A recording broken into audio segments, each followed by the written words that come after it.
Welcome to Chillin' 101. We hope this video helps. You start by opening the game's options and navigating to graphics or display.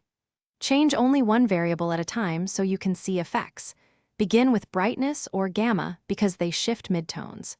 If HDR is enabled, toggle HDR on or off to test both states, since HDR overrides standard brightness scaling. Make sure your monitor's brightness is set to a neutral baseline, around 50%, and disable any TV dynamic contrast before you continue adjusting in-game. Once you've isolated brightness, fine-tune gamma to reveal shadow detail without washing out highlights. Small 0, 050, 10 changes matter.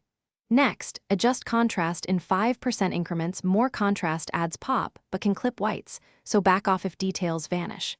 If HDR is active, use the game's HDR brightness or nits slider to align with your display's capabilities, because HDR remaps luminance differently than SDR.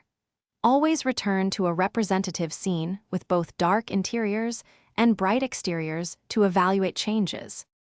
You finish by testing the adjusted settings across several maps and lighting conditions to ensure consistency.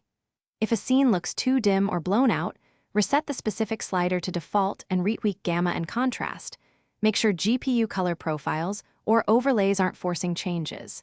If colors shift or HDR behaves oddly, update or roll back GPU drivers and recalibrate your monitor with its built-in tools. If all else fails, restore game defaults and repeat the steps slowly so you can isolate the culprit. Thanks for watching. Consider subscribing if we helped you.